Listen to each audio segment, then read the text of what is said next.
Si tu regardes dans des pays comme la Chine, le profil d'ingénieur, il est très valorisé. Ils en forment énormément. Je pense qu'il y a un vrai raz-de-marée de profils d'ingénieurs des pays émergents qui est en train d'arriver. Mais le métier change et va changer en fait. Comment on va intégrer toutes sortes d'outils, dont l'intelligence artificielle, qui vient augmenter nos capacités individuelles et en tant qu'équipe. Le métier d'ingénieur au Canada et aux États-Unis, globalement, est mieux payé. Et je dirais, il est mieux reconnu socialement. Et il y a aussi une question de la responsabilité individuelle qui est beaucoup plus développée. Au Canada ou aux États-Unis, tu dois obtenir une licence pour pratiquer ton métier, qui est assorti donc de droits et de devoirs. C'est quelque chose de très sérieux. Et en fait, ce qui se passe, c'est que quand tu prépares des documents d'ingénierie et des plans, tu dois mettre ton sceau d'ingénieur. Ça veut dire que l'ingénieur, bien qu'il fasse partie d'une firme, il engage quand même sa responsabilité individuelle. L'immigration m'a préparé à devenir entrepreneur. Parce que quand tu vis une immigration, tout repose sur tes épaules. Tu es hyper autonome, tu es hyper responsabilisé, tu prends ton destin en main. Et ça t'amène comme un nouveau niveau de conscience. Je veux devenir le boss que je n'ai pas eu. Et ça, comment ça se manifeste chez nous? On est là pour leur donner de la responsabilité, qu'ils puissent grandir, de la liberté. Et donc, il y a une sécurité psychologique, en fait. C'est oui, tu peux être toi-même, oui, tu peux tenter des choses. Évidemment, il y a des spot checks, mais on laisse s'exprimer le droit à l'erreur. Chez Neoka, on éclate les silos, on s'autorise de considérer les solutions créatives, on s'autorise à décloisonner les disciplines. C'est un fondement important pour faire de l'ingénierie intégrée, casser les silos qu'il peut y avoir dans les équipes de projet, notamment les projets de bâtiments et d'infrastructures qui sont notre spécialité. On le met en place à travers des processus qui sont définis dans le projet. On organise des ateliers de conception, on travaille ensemble. Au final, émergent les meilleures idées pour répondre au projet. Parce que finalement, un projet de bâtiment ou d'infrastructure, c'est un projet unique à chaque fois. Et c'est vrai que ça s'oppose des fois à un mode plus traditionnel où les gens ont chacun leur contrat et leurs responsabilités. Bienvenue à tous dans Planète Ingé, la première émission qui donne enfin aux ingénieurs une place de choix dans le brouhaha des médias. Je suis Mathieu Poulain et chaque semaine j'ai le plaisir d'accueillir à mon micro un ingénieur au parcours exceptionnel pour nous partager son expertise et sa vision et vous permettre de comprendre l'actualité tech et ses enjeux. Préparez-vous à découvrir les coulisses de l'ingénierie qui façonne le monde d'aujourd'hui et de demain. Installez-vous confortablement car sur Planète Ingé, l'avenir commence maintenant. Bienvenue à tous dans ce nouvel épisode de Planète Ingénieur. Aujourd'hui, j'ai le plaisir de recevoir Étienne Rogeau, fondateur de Neoka, une société d'engineering franco-canadienne.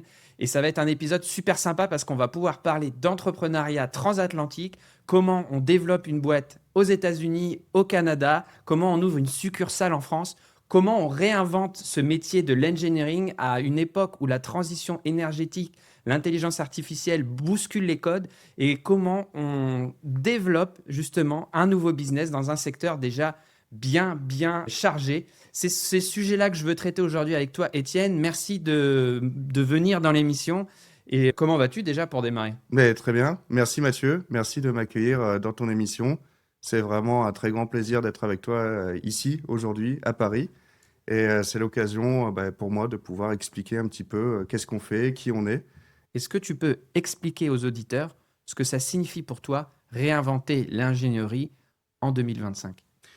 C'est vrai qu'en étant entrepreneur, comme ça, en tant que société d'ingénierie, depuis le départ, donc chez Neoka, on veut faire les choses différemment. En fait, il y a tout un ensemble d'expériences, de leçons apprises dans des conditions de salariat qui nous ont éveillés et qui nous amènent, vu qu'on est en train de développer notre entreprise, d'amener notre marque en fait à plus spéciale, j'ai envie de dire, à notre unicité. Et donc, on s'autorise, parce qu'on sait que l'ingénierie, des fois, spécialement dans le consulting comme ça, dans la conception, c'est très rigoureux. On doit suivre des normes, on doit suivre des cadres. C'est nécessaire, évidemment, pour la fiabilité, la sécurité de ce qu'on conçoit. Mais en même temps, chez Neoka, on s'autorise de considérer les solutions créatives. On s'autorise à décloisonner les disciplines. C'est un fondement important pour faire de l'ingénierie intégrée, selon nous, et casser les silos qu'il peut y avoir dans les équipes de projet, notamment les projets de bâtiments et d'infrastructures qui sont notre spécialité. Et au-delà de ça, nous, on veut que ça fasse du sens, en fait, ce qu'on fait au sens large. On fait pas que des plans ou des documents d'ingénierie, en quelque sorte, faire partie d'un récit. Une des problématiques qu'on voit en France et qu'on entrevoit beaucoup dans le futur, c'est le manque de cerveau. Alors, on a un gros volume d'ingénieurs formés en France avec une très belle qualité, mais on va manquer, il est évident qu'on va manquer de cerveau dans les années à venir avec tous les projets d'infrastructures qui vont venir. Est-ce que tu as remarqué la même tendance, justement, que ce soit au Canada ou aux États-Unis? En fait, je dirais, il faut qu'on ait des ingénieurs, des gens techniques bien formés. C'est vraiment la qualité de la formation, puis le niveau d'engagement qui vont faire la différence. Pénurie de cerveau, en fait, je crois pas. Parce qu'en fait, si tu regardes dans des pays comme la Chine, le profil d'ingénieur, il est très valorisé. Ils en forment énormément. Je pense qu'il y a un vrai raz-de-marée de profils d'ingénieurs des pays émergents qui est en train d'arriver. Et quelque part, de façon globale, ça va s'équilibrer, je pense.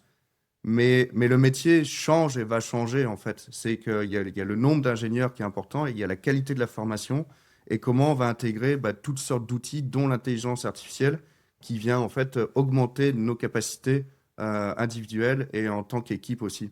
Est-ce que le métier d'ingénieur aux États-Unis ou au Canada, alors je vais dire souvent aux États-Unis, mais je crois que on va regrouper avec le Canada, hein, on va Mhm. dire outre-Atlantique, pardon. Est-ce que le métier d'ingénieur outre-Atlantique est aujourd'hui, tu viens de parler de la Chine qui valorise ses ingénieurs, est-ce qu'outre-Atlantique, le métier d'ingénieur est valorisé? Quand on compare les salaires à l'embauche entre la France et les États-Unis, il y a un gap énorme. Et moi, ça m'amène souvent à dire et à faire le constat qu'on valorise mieux le métier d'ingénieur aux États-Unis, qu'on le valorise aujourd'hui en France, voire en Europe, et ce qui représente quand même un sacré danger, justement, pour les perspectives que ça offre à la jeunesse. Ouais, c'est vrai, il y a des différences fondamentales hein, pour te le dire. En fait, le métier d'ingénieur au Canada et aux États-Unis, globalement, est mieux payé. Et je dirais, il est mieux reconnu socialement. Et il y a aussi une question de la responsabilité individuelle qui est beaucoup plus développée.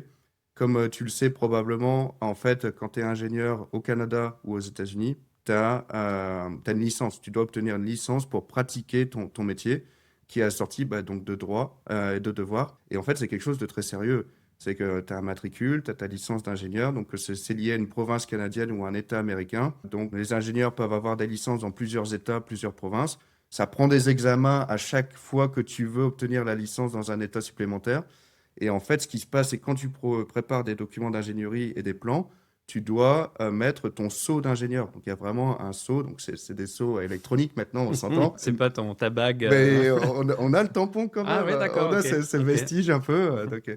Et donc, ça veut dire que l'ingénieur, bien qu'il fasse partie donc, d'une firme d'ingénieurs, hein, donc, qui est encadré, qui a son management, ses assurances professionnelles, etc., portées par l'entreprise, il engage quand même sa responsabilité individuelle. C'est-à-dire que s'il se passe quelque chose de problématique, de grave, sachant que la priorité étant bien sûr la sécurité du public, eh ben, il sera engagé personnellement dans toutes sortes de litiges qui sont associés à son travail. Et donc, en fait, cette responsabilité accrue, elle amène une façon de pratiquer l'ingénierie qui est différente et qui se rémunère plus, finalement. J'aimerais revenir quand même sur ton parcours d'entrepreneur, parler un petit peu de ce qui t'a amené à te lancer, et puis on avancera petit à petit comme ça. Justement, qu'est-ce qui t'a poussé, toi, Étienne, à entreprendre? En fait, moi, je me destinais pas à être entrepreneur. J'étais plus classique que ça au départ. J'ai comme beaucoup d'ingénieurs, j'ai fait mes études et je me destinais à travailler pour des grands groupes Mm. sur les projets les plus grands possibles. Et j'ai monté les échelons comme ça dans différentes fonctions, donc de plus en plus importantes en conception et en construction notamment dans des grands groupes, dans une grande firme d'ingénierie construction canadienne, et en visant les grands projets. Donc, c'est sûr que ça m'a apporté énormément. C'est ce qui m'a formé, notamment en termes de comprendre ce que c'est l'échelle d'un grand projet, comment ça se gère, les différentes disciplines. Je me suis initié au BIM, le Building Information Modeling, on y reviendra. Les meilleures pratiques du génie conseil canadien aussi. Et en fait, un jour, j'ai réalisé que je voulais faire les choses différemment et que quelque part, après avoir accumulé ces expériences, et notamment le fait d'avoir vécu une immigration, L'immigration m'a préparé à devenir entrepreneur. Parce qu'en fait, quand tu vis une immigration, tout repose sur tes épaules. Tu es hyper autonome, tu es hyper responsabilisé, puis en fait, tu prends ton destin en main. Et ça t'amène comme un nouveau niveau de conscience, d'autonomie, plus le parcours que j'avais fait effectivement en tant que salarié. Et à un moment, je me suis dit, ben, en fait, j'ai envie d'essayer. Je me sens prêt. J'ai envie d'expérimenter la liberté. J'ai envie d'expérimenter la créativité et ne pas forcément faire partie de structures assez hiérarchiques où on attend quand même de la part des employés une certaine conformité. Et c'est comme ça que les grands groupes se construisent. Et c'est bien normal. Et ça a ses bénéfices, évidemment. Mais je me souviens très bien du moment où j'ai réalisé que je voulais tester quelque chose d'autre. Juste après, on parlera justement des conditions que t'ont offertes le Canada pour entreprendre, mais tu parles de toi, de ton envie de prendre de ton envie de prendre de la liberté, mais en même temps de la nécessité de la conformité qu'on demande aux employés quand ils sont dans un grand groupe, effectivement, pour travailler tous ensemble et construire quelque chose de solide. Comment tu cultives, toi, cette notion de liberté au sein de tes équipes? Et, et C'est là le paradoxe, tu vois, justement. c'est une ligne fragile, Ouais. effectivement, parce que c'est vrai qu'on doit produire des choses conformes, à temps, dans les délais. On est astreint à des contraintes très réelles qui sont attendues de la part de nos clients, qui sont attendues de la part du marché, de la part des normes, effectivement. Et évidemment, tout ça, on le respecte. Mais quelque part, je pense, et c'est le cas pour beaucoup d'entrepreneurs, j'en suis persuadé, que ce soit en ingénierie ou pas, quand on commence à constituer son équipe, que la boîte grandit, on se dit, je veux devenir le boss que je n'ai pas eu, en fait. Et ça, comment ça se manifeste chez nous? C'est qu'il y a une sécurité. Déjà, on micromanage. On n'est pas là pour micromanager les gens. On est là pour leur donner de la responsabilité, qu'ils puissent grandir, de la liberté. Et donc, il y a une sécurité psychologique, en fait. C'est oui, tu peux être toi-même. Oui, tu peux tenter des choses. Évidemment, il y a des spot checks, il y a des façons de vérifier, des processus qu'on met en place pour s'assurer qu'on soit conforme puis qu'on ait la productivité attendue. Mais en fait, c'est ça, on laisse s'exprimer la liberté de faire des gens, le droit à l'erreur, c'est important aussi, et en fait, assurer une certaine transversalité. Comme aujourd'hui, j'ai pas la prétention de diriger une boîte de plusieurs centaines de personnes.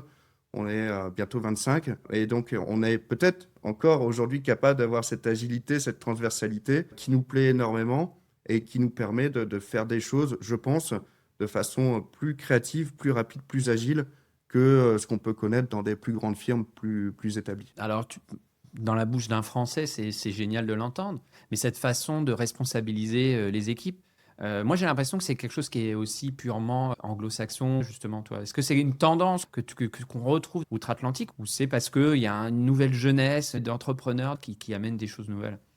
Je pense que c'est une combinaison des deux. Il y a un effet générationnel et il y a un effet culturel. Globalement, au Canada, la structure des entreprises comparée à la France ou à l'Allemagne est moins hiérarchique. C'est-à-dire que c'est moins pyramidal. Comment dire, les chefs n'ont pas besoin d'exercer l'autorité, en fait. En tout cas, pas de la même façon. C'est plus léger, c'est plus discret, c'est plus en filigrane, c'est plus sur la confiance. Il y a plus une espèce de solidarité. Il y a une très grande accessibilité, en fait. Au Canada, les États-Unis, c'est encore un peu différent. Mais au Canada, le CEO d'un groupe qui fait 15 milliards de chiffre d'affaires, mais le gars, il va être accessible, en fait. On peut le croiser à la cafette, on peut lui parler, il va venir jouer à la pétanque, il va peut-être même préparer le barbecue pour les employés. À la pétanque, au Canada? Ouais, ça arrive. À Montréal, arrive. à Montréal, il y a des Français partout, et donc effectivement, Ah, on joue à la pétanque à Montréal, ok. on joue à la pétanque à Montréal. Tu parles t'as parlé de références aussi. C'est qui les références aujourd'hui quand on est jeune entrepreneur au Canada ou aux États-Unis? Vous avez des modèles, des personnes qui vous inspirent beaucoup ou... C'est sûr qu'au-delà de personnes précises, il y a une espèce de figure entrepreneuriale américaine qui inspire des gars qui sont capables de créer de zéro des groupes énormes qui disruptent des industries entières, qui ont des parcours de fous, qui arrivent à mobiliser plein de ressources autour d'eux. Parce que le pays le permet aussi, en fait. Le pays a une appétence pour la prise de risque. Le capital risque, il est présent. Il est prêt à tenter des choses sur des projets. Et en fait, cette culture entrepreneuriale, elle est hyper stimulante, quoi. Effectivement, elle secoue un peu le confort, la peur du risque qui a pu s'installer, je pense, au fil du temps en Europe. Ouais. Comment on passe de l'ingénieur expert à l'ingénieur commercial, justement? Pour toi, ça a été facile ou tu as dû quand même réapprendre des choses parce que c'est pas toujours évident, justement. Tu parles de vulgarisation, tu parles de savoir expliquer. Souvent, on a un peu le travers de rentrer trop dans le détail technique et de pas de faire attention assez aux besoins de son client. Ça t'a demandé une petite gymnastique ou ça a été facile dès le départ pour toi Ça demande une certaine reconstruction parce qu'effectivement, le discours d'experts, il est là pour détailler, pour s'appuyer sur des faits. Il cherche à démontrer, en fait. Alors que quand tu vends, tu n'es pas là pour démontrer. Tu es là, effectivement, pour capter la personnalité de ton client en face, de comprendre ses besoins. Des fois, il faut creuser un peu pour qu'il exprime vraiment ses besoins parce que c'est pas forcément quelque chose qui est évident, même pour lui au départ, qui est vraiment tout à fait conscient au départ, peut-être même dans son étendue ou sa complexité. Donc, ce travail d'accompagnement, très humain en fait, effectivement, il se travaille et c'est par la pratique en fait qu'on y arrive le mieux et par un vrai intérêt pour les gens et pour leurs problèmes. À partir du moment où le problème, ensemble, avec le client, est particulièrement bien défini, sous tous ses aspects, eh ben, la solution, elle émerge facilement.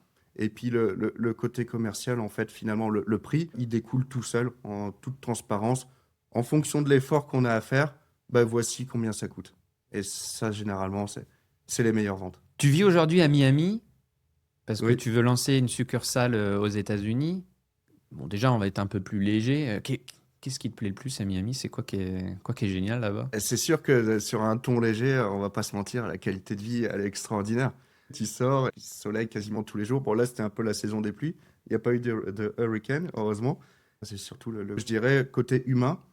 Il y a une énorme diversité de gens. Il y a énormément de gens d'Amérique du Sud, d'Amérique latine.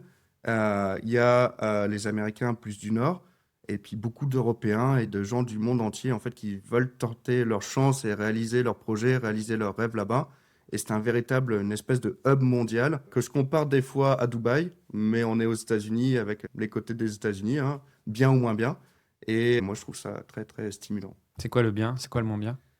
Bonne question, parce qu'effectivement, d'autant plus aujourd'hui, les États-Unis peuvent être un pays clivant, n'est-ce pas? Donc, c'est une des grandes qualités, c'est la liberté, en fait, la liberté individuelle, la liberté d'entreprendre, le fait que les gens peuvent tenter des choses, qu'il n'y a pas de jugement, l'échec n'est pas stigmatisé. Au contraire, en fait, on parlait de la figure, tu sais, entrepreneuriale américaine, mais tous ces gars qui ont réussi massivement là. Il explique. Moi, j'ai échoué 6 ou 7 fois avant de trouver la formule qui m'a fait exploser. Et ça, je trouve pareil. C'est quelque chose dans lequel je me reconnais et que j'aime vivre au jour le jour avec le chemin qui est le mien. Hein. Chacun fait aussi bien qu'il peut, hein, finalement. Mais tu sens qu'il y a cet élan, en fait, de tenter des choses, d'aller de l'avant.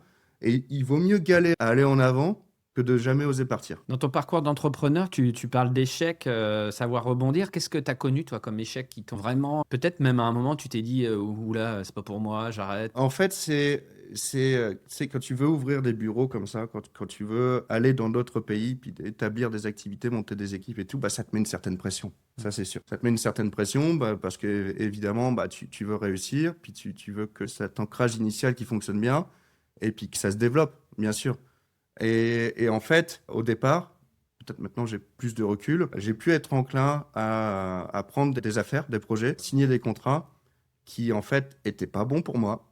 Et parce que je voulais le chiffre d'affaires et parce que je voulais que le bureau démarre. Et peut-être, je sais pas si à ce moment-là, c'est tu te voiles la face ou c'est de l'insouciance ou parce que tu veux vraiment que ça marche, tu prends peut-être un peu trop de risques et t'as signé. T'as signé.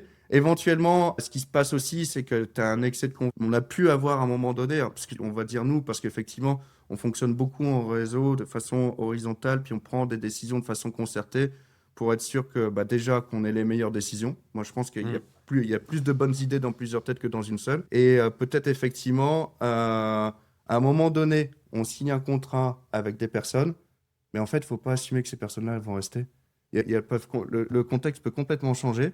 On peut être en interaction avec des gens qui n'ont pas du tout le même lien avec nous, qui n'ont pas du tout la même personnalité. et qui s'en foutent de nous.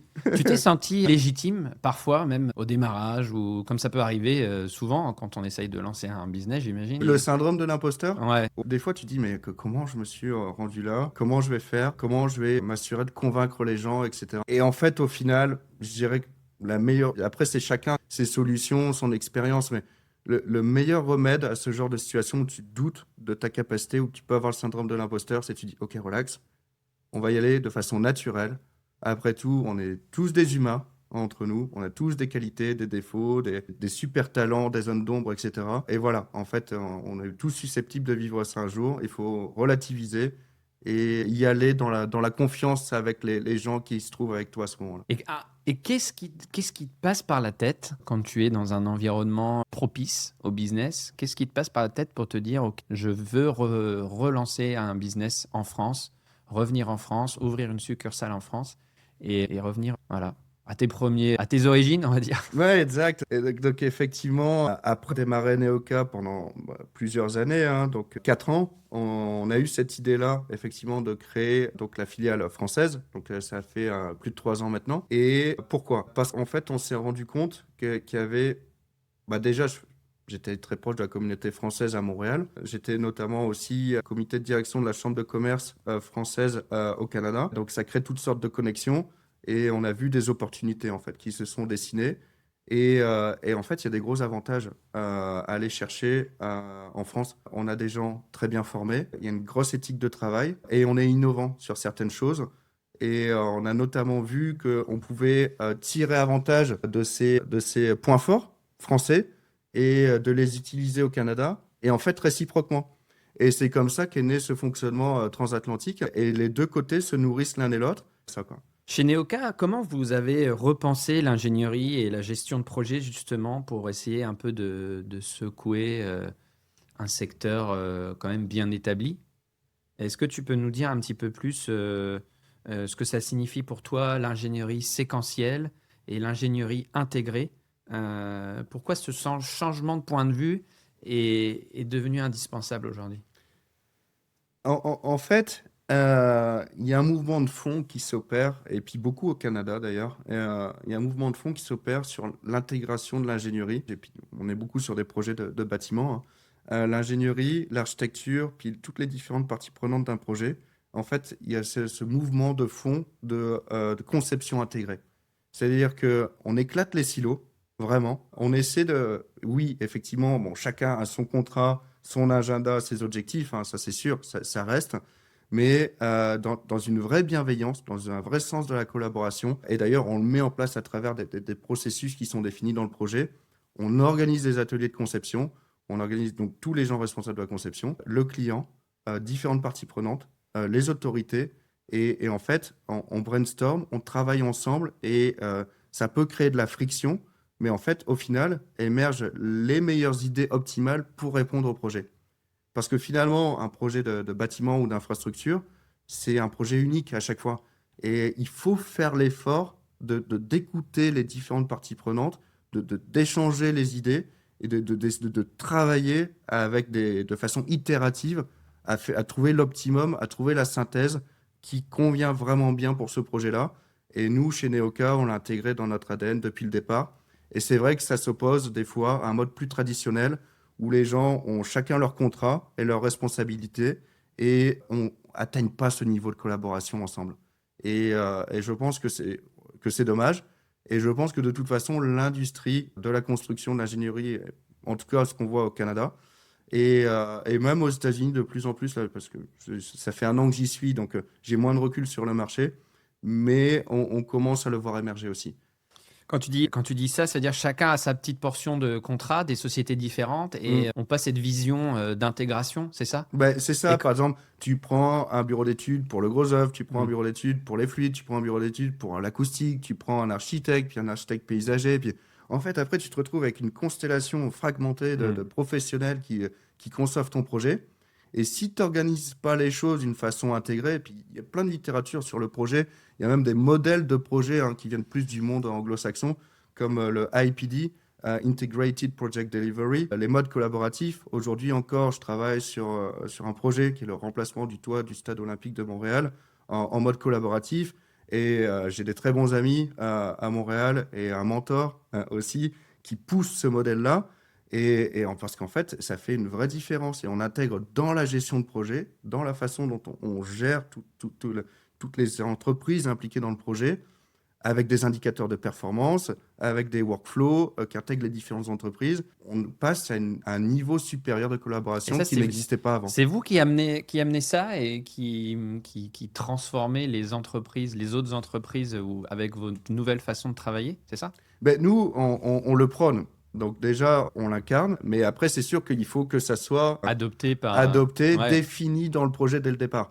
Et donc, en fait, c'est un travail de longue haleine pour convaincre tout le monde que c'est une meilleure façon de faire les projets. Et je pense que les donneurs d'ouvrage jouent un rôle super important dans cette évolution. C'est vraiment une évolution.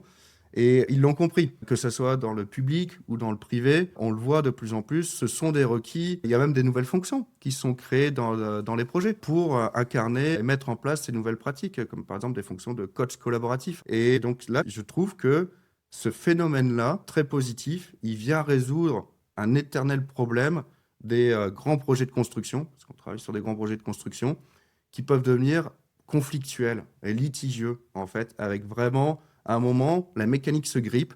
Il y a des intérêts d'entreprises individuelles qui viennent contrecarrer l'évolution du projet. Et donc, en fait, ils essaient de se tirer la couverture. Et ça empêche d'atteindre la réussite collective que le projet visait d'atteindre. L'intelligence artificielle, c'est galvaudé. On utilise ça pour faire bien ou c'est un vrai impact aujourd'hui ou à venir? Comment tu vois les choses par rapport à ça, toi? C'est une révolution qui a commencé. Vraiment, c'est qu'un début. Puis aujourd'hui, on le voit donc dans notre métier de consultant, d'ingénieur, ça change les pratiques. Moi, ça me fait rire. Par exemple, il y a eu un scandale de Deloitte en Australie récemment qui a sorti un rapport pour le gouvernement australien à 440 000 $. J'aimerais bien que mes rapports soient payés. Et en fait, ils ont clairement vu des hallucinations de ChatGPT dans le rapport. Ah ouais, Je pense qu'il y a une petite méthode de peer review qui doit être revue chez Deloitte. On s'attend évidemment à beaucoup mieux de leur part. Mais tout ça pour dire qu'il y a des choses dans les métiers de prestation intellectuelle extrêmement complexes qui vont se faire complètement assister par l'intelligence artificielle et qui vont améliorer la productivité. Aujourd'hui, dans notre quotidien, on le voit de façon très concrète. Et je pense qu'on a des millions de professionnels aujourd'hui qui ont des métiers intellectuels et qui se rendent compte à quel point ça bouleverse les façons de faire. Un rapport, un échéancier, un budget, toutes ces choses donc, que tu as amenées avec ton expérience et ta connaissance, tu peux le faire littéralement 5 à 6 fois plus vite, quoi. Et vous, dans l'ingénierie du bâtiment, justement, c'est quoi les apports concrets? Justement, ça, c'est quelque chose qu'on est en train d'explorer seulement maintenant, mais on a identifié des apps qui sont basées sur l'intelligence artificielle, qui viennent s'utiliser dans les modèles BIM notamment, et qui te permettent d'assister le concepteur pour optimiser la conception. Et donc, par exemple, je te prends l'exemple d'un réseau de ventilation en temps réel. Et d'ailleurs, je dois aller les rencontrer aux États-Unis bientôt. Tu vois ton réseau de ventilation optimisé sous tes yeux. Donc, tu vois les différents parcours possibles avec le chiffrage correspondant en temps réel. Donc, ça t'optimise la solution en quelques secondes, ce qui t'aurait pris probablement 1 heure ou 2 en tant qu'humain, avec le chiffrage associé. Et tu sais que tu as le système qui respecte tes performances, qui optimise donc effectivement la consommation énergétique, les débits d'air, etc., pour le moindre coût par rapport à cette conformité technique. Est-ce qu'il y a un risque de perte de compétences techniques quand on est trop assisté par l'intelligence artificielle? Est-ce que le risque dans l'ingénierie, il n'est pas là, justement, de perdre ses compétences et de se reposer sur des analyses qu'on sera peut-être plus en mesure de contrebalancer? Clairement, il y a un risque. En fait, quand tu te mets à sous-traiter ton cerveau à une machine, ce qui est littéralement ce qu'on fait, si nous encore, on a traversé plein d'années, plein d'expériences, avant on a le cerveau déjà formé avec tout un ensemble de connaissances, et on a un jugement qui est bien établi. Mais effectivement, qu'est-ce qui se passe avec les plus jeunes générations? Déjà aujourd'hui, on constate qu'il y a un vrai problème d'embauche des jeunes diplômés. On les embauche même plus parce qu'on a pris des seniors, qu'on a assisté avec l'intelligence artificielle, puis on s'est rendu compte qu'on n'avait pas besoin d'embaucher des juniors et de payer leur salaire. On pouvait très bien répondre à cette fonction de l'entreprise avec des gens plus seniors qui sont amplifiés par l'intelligence artificielle. Et donc, je pense qu'à un moment, effectivement, et on n'y est pas encore, il y a un vrai questionnement profond, humain, qui va se poser. C'est qu'il faut qu'on prenne du temps pour former les gens, pour les faire évoluer et qu'ils aient une tête bien faite, quoi, effectivement. En fait, c'était pas mieux avant, hein. C'est un fait que quand on sort de l'école, il y a encore plein de choses à apprendre. Et donc, effectivement, il y a des plâtres qui vont devoir être essuyés ou des croûtes à manger, comme on dit au Québec. Et ça fait partie du processus normal d'évolution d'une personne en tout temps. Et moi, je pense que ce qui est une grande force des jeunes aujourd'hui, c'est qu'effectivement, ils ont une agilité d'utiliser toutes sortes d'outils et de façon très digitale et très décomplexée, en fait. Je pense qu'ils sont moins conformistes, ils sont moins dans des dogmes que ce qu'il pouvait y avoir avant. Et pour une société comme nous, hein, qui prêche la créativité, la liberté quand même, ce sont des points forts. Mais il faut bien les canaliser pour que ça rentre dans le cadre et qu'il y ait une certaine productivité, mais ce sont des points forts. On n'a pas parlé de transition écologique. Les émissions de carbone dans le monde sont aussi liées au bâtiment. Beaucoup même. Je ne me rappelle plus du pourcentage exact, peut-être que tu connais, mais je la retrouverai ou chercherai. Comment justement, toi, en tant que concepteur et exécutant, vous intégrez cette problématique de la transition écologique, cette gestion de l'énergie justement dans le bâtiment? On sait qu'on est capable de faire beaucoup de choses en termes de pilotage, mais qu'aujourd'hui, de façon opérationnelle, c'est pas encore tout à fait, on va dire, au niveau des attentes, et puis même au niveau du déploiement aussi. Ça prend beaucoup de temps. Comment vous intégrez ces problématiques et comment on peut accélérer sur ces sujets, justement? Dans nos projets habituels, là, je vois 3 axes. Okay. Le premier, c'est notamment à travers des études thermiques qu'on fait, où on vient, par le calcul, par la simulation énergétique, optimiser le bâtiment pour limiter les déperditions énergétiques. Donc, et puis, c'est là-dessus que la France est pionnière vraiment là-dessus, dans la rénovation éco-énergétique, qui a été beaucoup subventionnée par le gouvernement aussi. Mais on a une conscience écologique et une volonté de rénovation, de réhabilitation des bâtiments qui est très forte. Et on peut en être fier d'ailleurs ici en France. Et c'est un premier driver, clairement. C'est que tu t'assures que ton bâtiment, ça ne soit pas une passoire thermique qui te permette de conserver l'énergie le plus possible, prendre l'énergie du soleil le plus possible et consommer finalement le minimum requis pour satisfaire aux conditions environnementales que tu souhaites dans le bâtiment, en assurant le bien-être des occupants, la qualité de l'air intérieur, etc. Le deuxième aspect, c'est l'efficacité des systèmes. On s'est rendu compte à travers de nombreux projets que, en fait, c'est super de mettre en place des projets d'amélioration, d'efficacité énergétique, etc., de rénovation des bâtiments.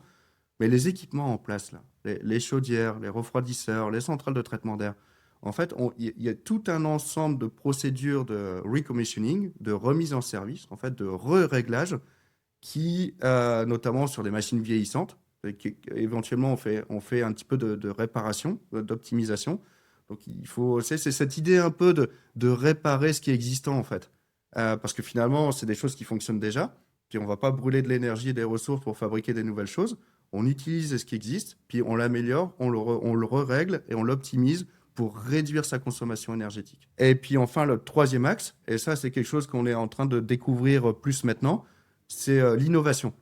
Aujourd'hui, il y a des innovations durables pour les équipements de bâtiments qui se produisent. Et il y en a une notable que j'ai découvert récemment et que je veux intégrer absolument dans nos projets. C'est qu'il y a une start-up en Floride, donc pas loin de là où j'habite, qui s'appelle Blue Frontier, qui a mis en place une nouvelle philosophie de centrale de traitement d'air, où en fait la déshumidification, au lieu de se faire à travers un serpentin, à l'eau glacée, se fait à travers un échangeur qui utilise du dessicant liquide. Et donc on régénère le dessicant liquide pour en extraire l'humidité. Et c'est beaucoup plus efficace, surtout dans les climats chauds et humides, donc comme le sud des États-Unis et les Caraïbes. Et en fait, il y a plein de zones dans le monde, dans ce cas-là. Dans un monde qui se réchauffe, on ne va pas arrêter de climatiser. Là. En fait, non, il ne faut pas croire que... Oui, il y a plein de choses low-tech qui sont bien, mais la vraie tech, elle va rester. Puis en fait, il faut l'améliorer. On n'a pas le choix. Puis ça, c'est une mission d'ingénieur, typiquement. Et cette déshumidification par dessicant liquide, elle permet de déshumidifier l'air et donc en fait d'extraire la chaleur latente qui est associée à l'humidité. Et donc après, effectivement, quand tu te mets à refroidir l'air en ayant extrait cette humidité-là, même on le voit hein, sur les courbes du diagramme psychrométrique, c'est beaucoup plus efficace. Et donc, tu as moins besoin de puissance de refroidissement pour un bien-être de l'occupant qui est accru. C'est beaucoup moins de condensation aux États-Unis. Je ne sais pas si tu as déjà été, mais il y a ce problème de mettre la clim à fond dans les magasins, dans les espaces publics, et alors qu'en fait, il y a quand même plein de condensation et d'humidité encore dans l'air. Eh ben, ce genre de problème-là, on va le résoudre en fait.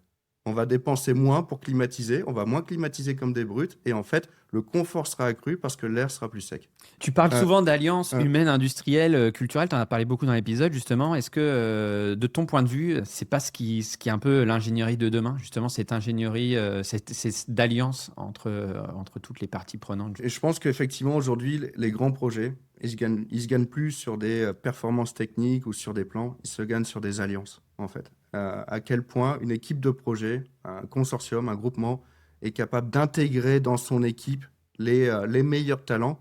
Mais pas seulement les meilleurs talents, hein, c'est comme une équipe de foot. Hein. Des fois, tu mets que des stars. Puis, Paris l'a très bien démontré d'ailleurs. Et puis, avec les résultats spectaculaires qu'il y a pu y avoir cette saison, la force du collectif. Des gens complémentaires, engagés, sincères en fait. La sincérité, la transparence.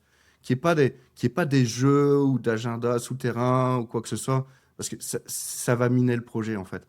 Et d'aligner ces compétences-là complémentaires qui sont en symbiose, en alliance, c'est aujourd'hui les meilleures chances de succès pour un projet.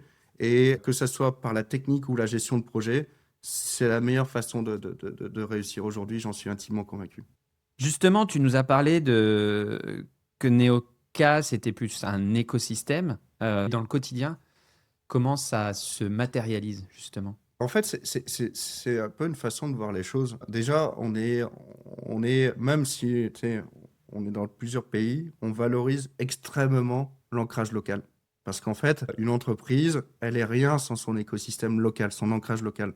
Donc, il faut avoir les connexions, les liens, les alliances localement avec des gens qui comptent pour nous. Donc, des clients, des partenaires, des candidats. Et donc, c'est ce réseau local vraiment sur lequel on travaille à chaque fois et qui assure une base pérenne sur laquelle on peut s'appuyer c'est une fondation sur laquelle on peut bâtir les étages au fur et à mesure, quoi.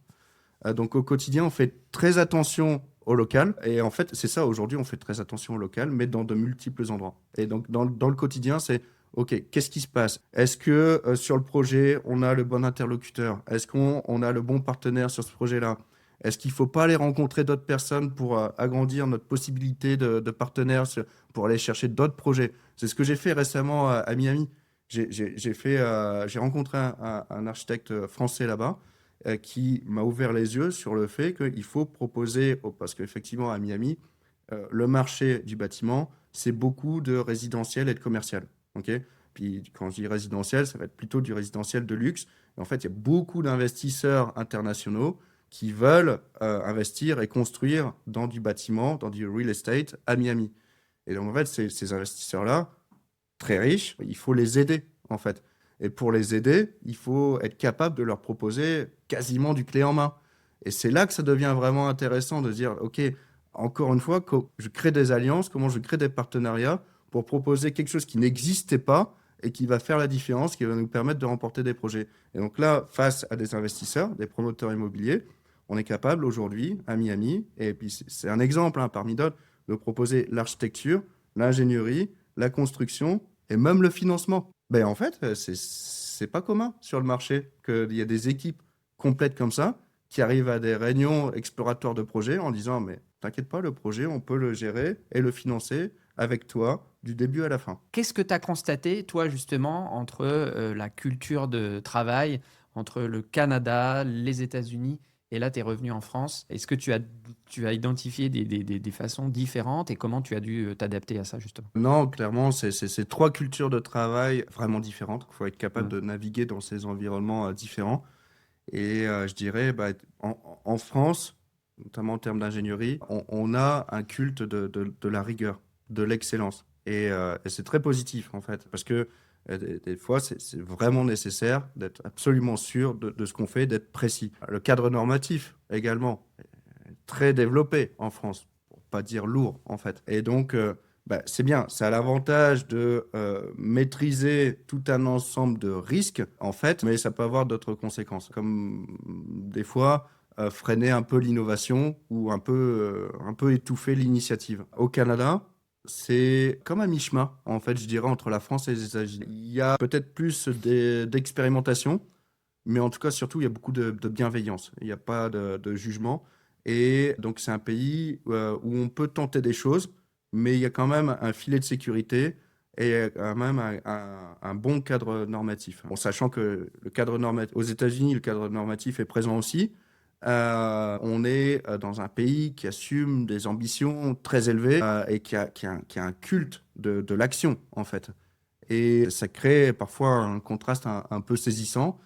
Et il faut essayer de moduler les choses pour essayer d'avoir le meilleur de chaque culture sans tomber dans ses travers. Et donc, en fait, c'est un exercice d'équilibre permanent. Et comment on amène une façon de faire à un endroit pour... je sais que les humains sont... Quand tu vas, que ce soit aux États-Unis, moi j'ai travaillé aussi beaucoup avec des Américains et basés en France, et aussi avec des Allemands par exemple, et pourtant on est voisins. Quand tu viens à un endroit en disant... Tiens, là-bas, ils font différemment et c'est peut-être pas mal. Toi, envisage de changer quelque chose. Je pense qu'il faut le faire de façon très délicate. Et puis, mais ça peut être nécessaire. Donc justement, toi, comment tu nous as parlé d'une façon de collaborer, de la flexibilité que tu retrouves dans tes équipes outre-Atlantique.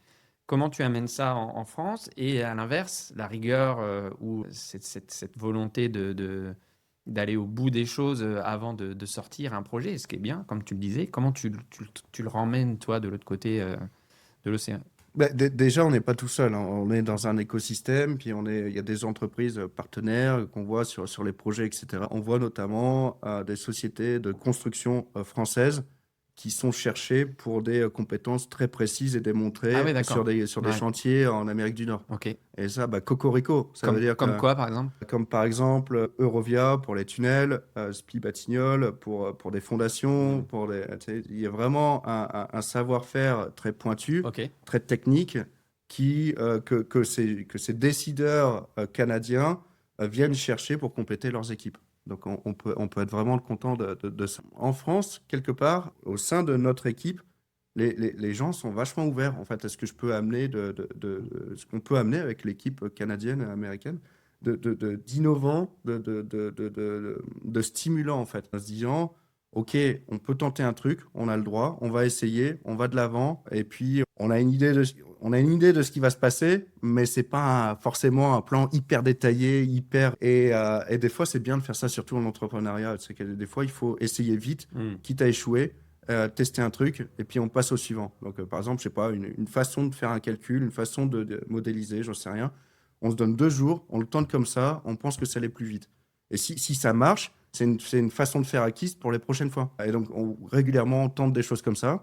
Et puis évidemment, des fois, par contre, tu n'as pas trop le choix, hein. Si, par exemple, je sais pas, en milieu industriel, tu as comme une fenêtre exactement de 2 jours et 6 heures pour faire ta rénovation ou ton implantation de machines.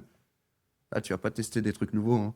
Tu vas te faire un échéancier hyper détaillé à la demi-heure près et ton séquencement, il va devoir être respecté d'une façon hyper disciplinée quoi, et rigoureuse, quoi. Donc, c'est au cas par cas, je dirais. Selon ce qu'on sent quand on a envie de tester des choses, on a envie de se donner de la liberté, on sait qu'on peut se le permettre, on le fait. Sinon, on se fait un plan hyper rigoureux, détaillé, qu'on est obligé de suivre parce que la situation l'exige. Quand tu as une succursale qui tourne au Canada, tu te dis je vais aller ouvrir un autre bureau aux États-Unis. En France, les distances sont énormes. La gestion au quotidien, toi, humainement, comment déjà on coupe le cordon parce que tu peux pas avoir les yeux partout en permanence. Tu peux pas faire du micromanagement, tu en as parlé, sinon c'est le burn-out assuré.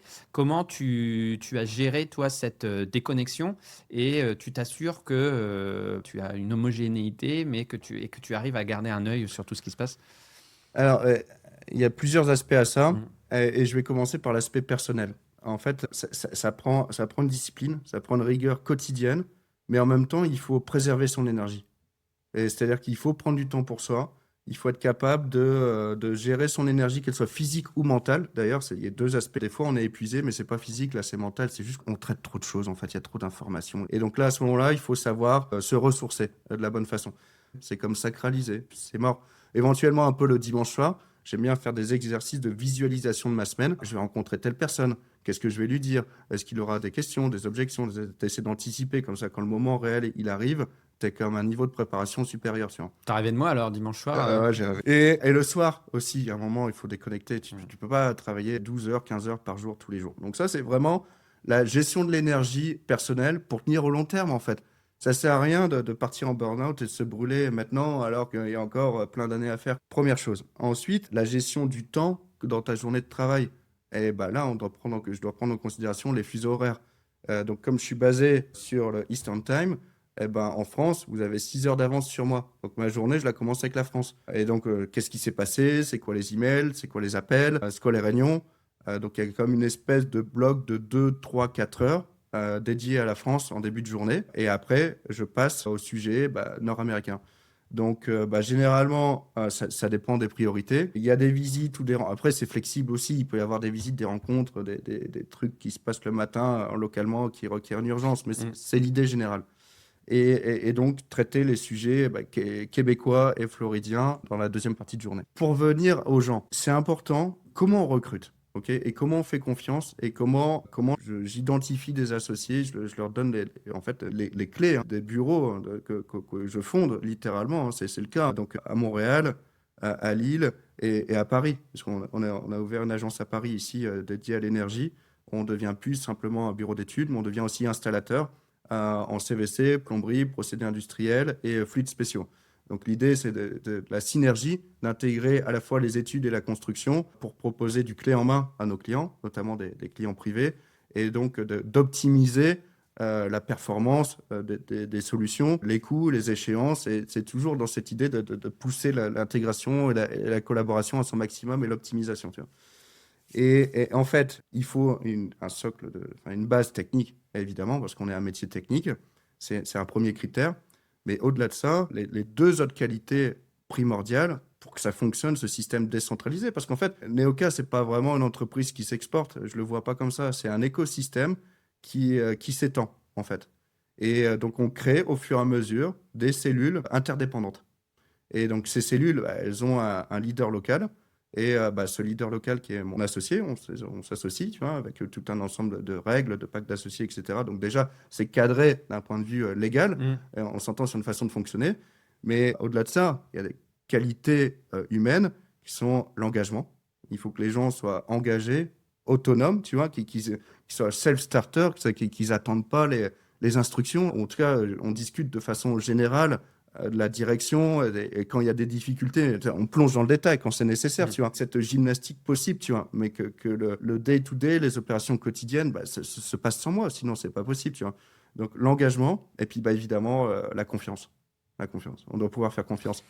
Parce que je m'en vais, Et oui, mais et les choses doivent pouvoir se passer sans moi, en toute confiance et d'une façon correcte, en fait. En préparant l'émission juste avant, là, en buvant un petit café au comptoir au zinc parisien, ça doit te manquer, ça d'ailleurs. C'est toujours agréable. L'ambiance des bistrots parisiens. Oui, entre le petit café serré et le mug de Miami. Tu me disais, quand tu décides de couper le cordon, tu valorises les gens qui vont prendre les rênes, tu leur montres que tu leur fais confiance et qu'ils vont avoir leur destin entre les mains et que tu ne seras pas là pour les micromanager. Est-ce que ça fait pas toute la différence, justement? Ben si, en fait. Si, parce qu'en fait, c'est gratifiant, c'est valorisant. Il y a un accompagnement, on crée la structure ensemble, on démarre ensemble, on crée les réseaux d'appui, de partenaires, de clients, on galère ensemble. Et au bout d'un moment, je te dis, non, je ne suis pas là pour monopoliser la conduite de l'agence, vas-y, go. Et en fait, je pense qu'effectivement, quand j'ai quitté Montréal, c'est exactement ce genre de réflexion. Comment je m'assure en fait d'être remplaçable dans cette équipe, et donc toute une réflexion sur le partage des tâches, sur les fonctions de chacun, etc. Et donc il y a eu une hausse de prise de responsabilité de plusieurs membres de l'équipe, Et en fait, ça marche super bien parce que c'est stimulant, c'est agréable. Il y a un sentiment de progression, quoi. Super. Moi, j'ai adoré cet épisode, Étienne. C'est C'est- rare d'avoir un entrepreneur des deux côtés de l'Atlantique avec ton énergie, jeune, dans un milieu qui est quand même Assez traditionnel. assez traditionnel. Et Mm. ça, c'est super. Merci beaucoup, Étienne. Pensez à vous abonner si vous avez aimé cet épisode. Si vous avez des questions, n'hésitez pas à laisser des commentaires. Et comme d'habitude, le mot de la fin, c'est pour toi. Mais merci Mathieu de m'avoir accueilli ici dans ce magnifique studio à Paris, d'avoir pris le temps de voir tout cet entretien avec moi qui permet d'exposer le cheminement, les particularités, l'unicité, les rêves qu'on a chez Neoka. Et c'est toujours très, très apprécié de pouvoir échanger.